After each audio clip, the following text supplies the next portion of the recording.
gugatan apa penuntutannya apa kan jadi lucu nanti. Aku baru menerima gugatan resminya itu kemarin sore gitu. Jadi kalau misalnya aku menyikapi sesuatu yang aku tidak tahu gugatan apa penuntutannya apa kan jadi lucu nanti. Kaget banget karena kalau di runut ulang ini kejadian di tahun 2016. Ya, kejadiannya di tahun 2016.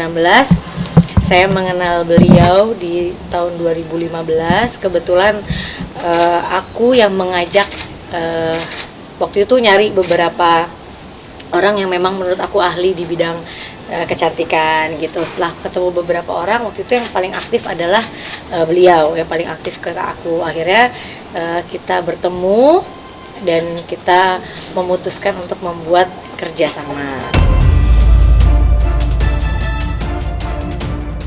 Akhirnya kita bekerja sama membuat produk kecantikan tersebut dengan masa kerja selama 1 tahun. Beliau pun menyetujui adanya kerjasama selama 1 tahun itu. Namun namanya bikin suatu produk itu kan nggak bisa langsung jadi.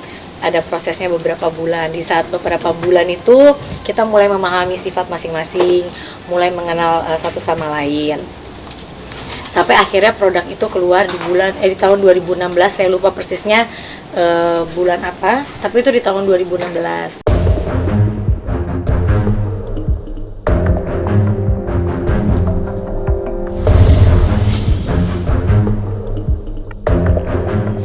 Intinya selama 1 tahun kita merasa banyak ketidakcocokan dan akhirnya saya memutuskan untuk 1 tahun selesai kontrak 1 bulan setelah 1 bulan sebelum selesai kontrak kita memutuskan untuk tidak meneruskan produk dengan beliau. Dalam perjanjian 1 tahun itu memang kalau ada salah satu pihak yang tidak mau meneruskan, maka salah satu pihak tersebut boleh mengakhiri perjanjian kerjasama dengan mengirimkan surat pemberitahuan 1 bulan sebelum berakhirnya kontrak kerjasama.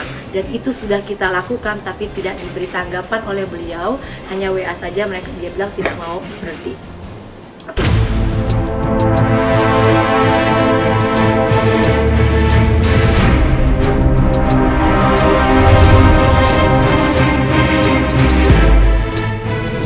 Ya, jadi awal perjanjian setahu saya kemudian Mas Anang, suami Mbak Santi, istri saya, ada juga manajer yang menyaksikan. Ya, perjanjiannya bersepakat untuk membuat produk yang bagus lah untuk Indonesia. Jadi kita punya cita-cita waktu itu bagus, yaitu ingin membuat masyarakat Indonesia itu mau mencintai produk kecantikan dalam negeri. Akhirnya kita bersepakat memakai nama Ashanti itu. Jadi tapi memakai PT yang dipunyai istri saya. Setiap warga negara berhak untuk merasa tidak nyaman atau merasa misalnya tidak puas dengan sesuatu gitu, nggak ada masalah lah. Saya akan hadapi, insya Allah. Mudah-mudahan kita hidup kan tidak mungkin punya niat yang buruk sama orang, apalagi sampai kita dituntut sebesar itu. Kalau aku nggak klarifikasi kan kesannya, aduh ngapain itu si Ashanti sampai 9 miliar gitu. Wow, aduh lebih kaget lagi.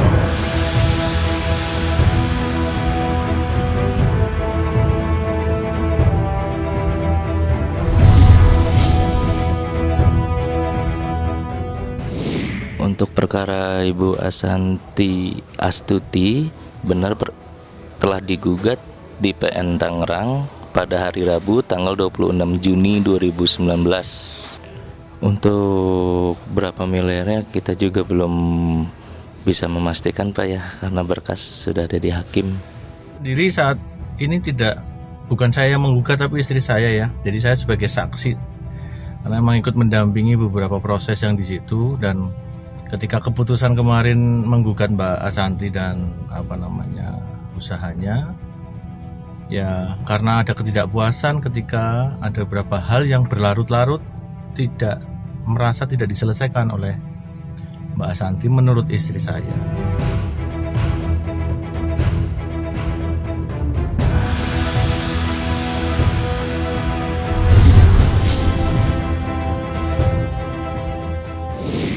akhirnya saya berjalan sendiri membuat produk yang lain. Jadi produk yang sama beliau nih udah nggak berjalan nih ya dari selama 1 tahun kontrak itu selesai. Saya dengan beliau keluar uang yang sama. Zaman sekarang, kalau zaman sekarang ini kan biasanya antara artis sama investor, biasanya artis nggak keluar uang ya, bisa cuma jadi brand ambasadornya, yang keluarin uang investor. Di situ baru investor pasti merasa, oh gue udah keluar uang nih, artisnya nggak keluar uang. Nah ini beda, saya dengan beliau keluar uang yang sama, budget nominal yang sama, tidak kurang lebih sedikit tidak ada.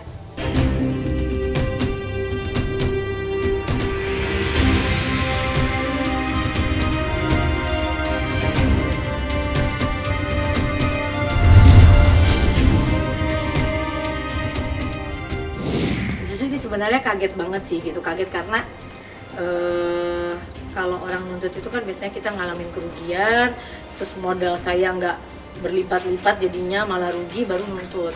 Ini saya juga rada bingung kalau orang untungnya berkali-kali lipat, data kita juga masih lengkap, transferan kita setiap bulan sampai 1 tahun masa kontrak itu ada semua gitu, yang ada untungnya luar biasa nanti.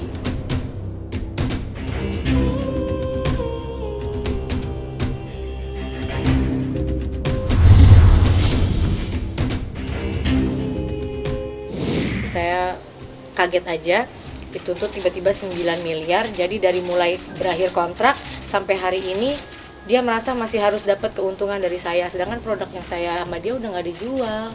Terus mau bayar dari mana? Masa mau pakai produk baru aku bayar kan jadi aneh ya gitu. Tapi ya nggak apa-apa, pokoknya kita ikutin aja prosedur hukum yang berjalan. Semua sudah saya serahkan ke kuasa hukum saya. Semoga saya minta doanya aja sama semuanya, semoga masalah ini cepat selesai, karena jujur baru ini mengalami tuntutan seperti ini, luar biasanya gitu, karena ya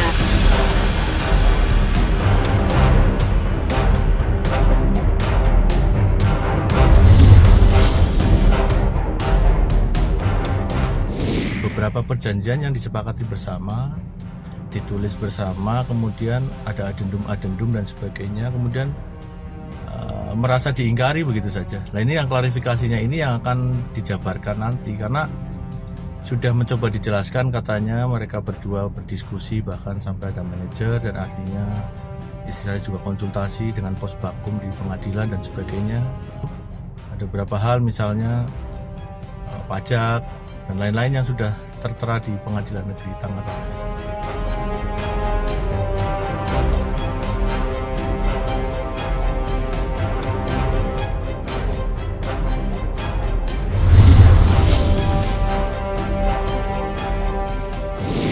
Ya itu aja sih, kok bisa sampai begini ya gitu.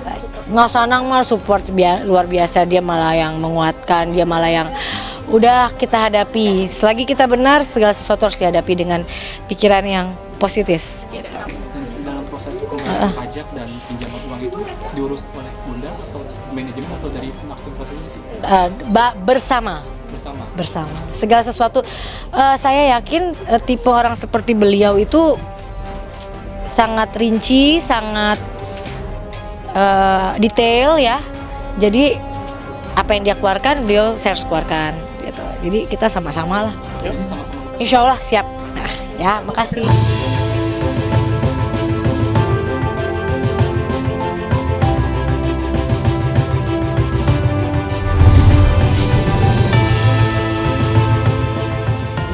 Ada pesan apa buat Bunda mau tinggal berhasil? Hari ini ya Bunda.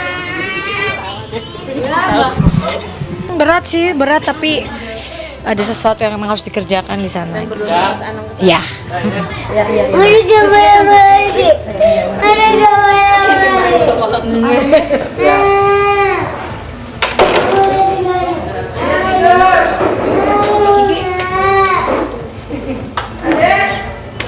Paling nggak pernah ninggalin anak-anak ya. Jadi kayak pergi kayak gini, seharusnya tuh akhirnya suka bingung kok orang tua lain bisa gimana caranya ninggalin anak pada anteng-anteng. Si Arsi ini bener-bener aduh ya Allah, tadi nangisnya sejam. Aku pas mau pergi aja ninggalin dia tetap teriak-teriak, bener-bener kayak narik-narik celana aku, dan apa kan aku ini nggak tega ya, jadi sedih gitu. Cuma emang harus dibiasain sih mungkin ya, karena kan dia juga mau sekolah. Minta kalau aku nggak berangkat atau Arsi ikut, dan anak itu ingatannya bagus banget. Aku bilang iya Arsi bunda tidurin dulu, bunda berangkat pagi. Bunda bohong, bunda pernah sewaktu Arsi kecil ninggalin Arsi juga kayak gini. Dia inget loh.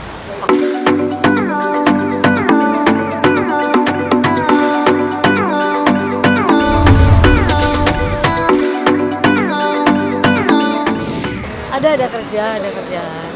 Sama siapa aja tuh? Berdua aja. Bener-bener pergi yang bener-bener cuma berdua aja karena ada kerjaan doang kan. Jadi perginya juga cuma perjalanan aja 2 hari, jauh banget itu Brazil.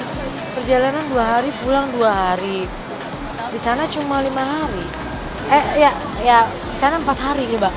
Ini capek di jalan aja sih. Hotelnya sengaja milihnya di depan pantai supaya masih bisa ada rasa liburan sedikit lah gitu. Yang nginepnya memang aku pilih di tengah di pinggir pantai di Copacabana-nya pas di Rio. Jadi ya bisa agak sekalian honeymoon lah ya. Jagain adik-adiknya, jangan banyak keluyuran, gel, kuliah gitu. Pokoknya sama adik-adiknya terus, jangan sampai dia plannya pokoknya mau ngajak adiknya nonton, mau ngajak jalan-jalan gitu biar gak terlalu. Mohon doanya semoga lancar perjalanan ini dan semoga kembali tanah air dengan selamat, dan semoga di sana juga gak ada apa-apa.